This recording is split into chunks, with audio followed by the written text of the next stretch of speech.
Salam jumpa Bapak Ibu trader sekalian, Stok Teknisian di sini.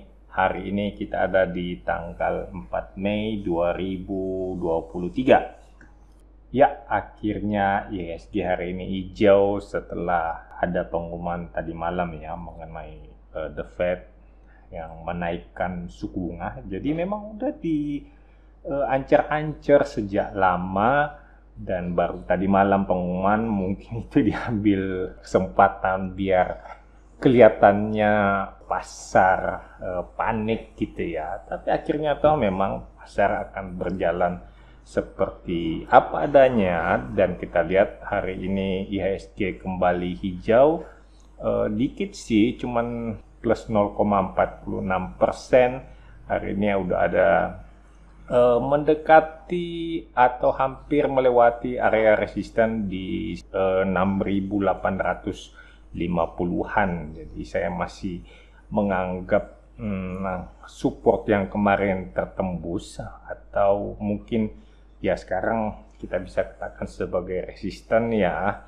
Walaupun kita masih bisa mengatakan bahwa ya ini indeks masih di sekitar support. Karena support selalu merupakan area, bukan suatu harga yang mutlak atau harga absolut. Dilihat dari bentuknya ya, kembali ada lower shadow yang cukup panjang yang selalu saya katakan sebagai kekuatan pembeli, dan saya percaya IHSG masih akan terus menguat, bahkan mungkin akan kembali naik ke atas 7.000. Cuman kayaknya kali ini lebih gesit deh, mestinya IHSG besok masih hijau lagi, dan ya ada di atas 6.850-an, mungkin di 6.900-an ya. Kemudian di situ bertahan agak panjang. Seperti biasa menyambut IHSG yang hijau, saya selalu merayakannya dengan pegang saham-saham yang kapitalisasi besar, tergolong saham-saham blue chip untuk lebih aman, lebih safety main di saham-saham blue chip. Walaupun naiknya agak sedikit lamban, tapi saya merasa lebih aman dibandingkan dengan main-main di saham yang bergerak cepat. Ya, meskipun tentu saja portofolio harus berimbang ya, jadi ada sebagian portofolio yang masuk ke blue chip, sedangkan di sisi lainnya kita ambil yang lebih berisiko dengan peluang untuk mendapatkan keuntungan lebih cepat. Kawan-kawan yang baru ketemu channel Stok Teknisian, selamat datang, selamat bergabung. Channel ini adalah channel yang senantiasa melakukan analisa pergerakan harga saham di Bursa Efek Indonesia secara teknikal. So, teman-teman yang tertarik dengan analisa teknikal, jangan ragu-ragu, langsung saja subscribe.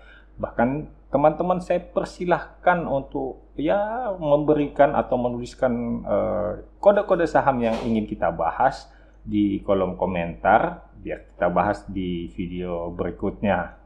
Mari kita lihat saham ADMR. Saham ADMR ini tergolong baru ya, baru IPO. Kalau kita lihat ke kiri, ya kita lihat ke kiri terus, ini baru IPO, datanya baru ada sejak Januari 2022. Berarti sekitar ya anggaplah 1,5 tahun ya, masih terlalu muda untuk kita lihat trennya. Tapi yang kelihatan sekarang tren yang sedang terjadi itu adalah tren turun, sehingga ini tidak disarankan untuk jadikan bahan trading karena kita hanya bergerak di satu arah. Kita hanya bisa membeli, membuka posisi buy atau long, sehingga agak sulit membayangkan kalau bisa trading di saham yang sedang downtrend, itu melawan tren, dan itu tidak baik karena tren adalah sahabat para trader.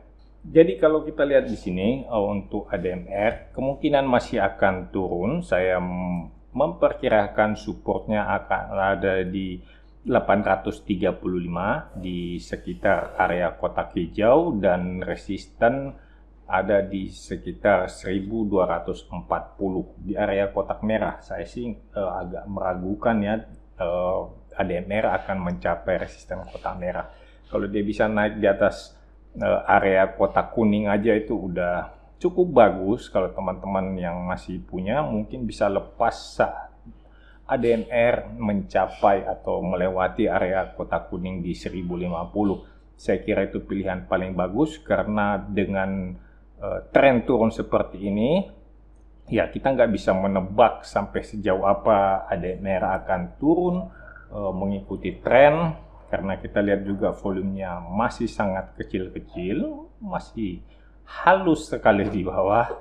Artinya ya masih mungkin turun secara perlahan-lahan, dan ingat kalau saham yang turun dengan perlahan-lahan itu lebih banyak membunuh, lebih banyak trader yang dibantai pada saat saham bergerak turun dengan perlahan, karena tradernya masih menganggap santai, tahu-tahu udah minus besar dan agak sulit untuk melakukan cut loss, sehingga ya jadi nyangkut.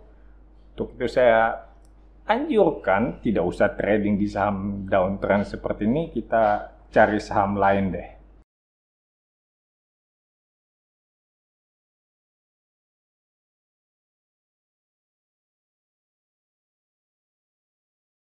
Kita lanjut dengan PSAB. PSAB juga sedang downtrend ya, dalam tren jangka panjang maupun tren jangka menengah kelihatannya memang sedang downtrend. Tapi di tren yang jangka pendek kelihatannya cukup bagus, bisa memberi peluang untuk dapat cuan, karena kita lihat ada higher high dan higher low beberapa hari yang lalu. Mungkin aja ini adalah bentuk retracement dari uptrend jangka pendek, ya kita nggak tahu. Yang jelas di sini saya melihat ada support di sekitar angka 96 dan ada resisten di sekitar angka 116. Kalau dilihat hari ini candlenya warna merah, situasinya tidak terlalu mendukung. Mungkin teman-teman bisa menunggu atau sedikit lebih sabar untuk membeli PSAB di sekitar support supaya resikonya tidak terlalu besar. Jadi ada baiknya nunggu melihat kondisi situasinya seperti apa, karena kayaknya ini masih bisa memberikan cuan, tapi memang mesti lebih sabar aja. Saya menyarankan tunggu di sekitar support dekat-dekat dengan 96, supaya kalau harga turun mungkin sekitar 94 ya teman-teman bisa kabur, resikonya juga nggak terlalu besar.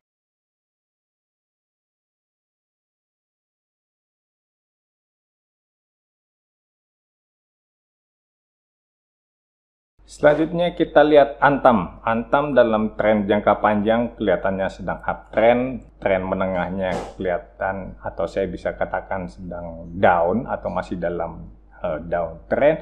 Sedangkan untuk tren jangka pendeknya kelihatannya udah cukup bagus, udah mulai naik ya. Jadi di tren yang pendek ini kita lihat cukup bagus. Saat ini Antam masih berada di sekitar area kotak kuning yang sekarang ini masih bertindak sebagai resisten di sekitar angka 2130-an gitu ya. Jadi ada di sekitar resisten kotak kuning, dan target pergerakannya untuk naik ada di sekitar 2260-an. Saya menduga, ya ini hanya dugaan, hati-hati dengan dugaan-dugaan seperti ini. ANTM ini masih akan naik, tetapi mungkin dalam beberapa hari ke depan, mungkin hari Senin atau Selasa kita akan lihat Antam udah kembali menghijau. Besok hari Jumat kemungkinan kita masih lihat Antam agak merah ataupun candle kecil ya, mungkin ada doji untuk memastikan atau untuk mengkonfirmasi tren naik yang terjadi dalam jangka pendek. Cukup berisiko kalau Antam sampai turun di bawah harga 2000, bisa terbaca sebagai kemungkinan Antam akan melanjutkan downtrendnya atau tren menengahnya itu masih akan berlanjut, masih akan turun cukup jauh, dan itu kayaknya berbahaya ya, karena kita nggak tahu seberapa dalam Antam akan turun. Tapi dari segi tren yang jangka pendek, saya kira cukup wajar kalau banyak yang tertarik di saham Antam. Saya kira untuk hari ini itu.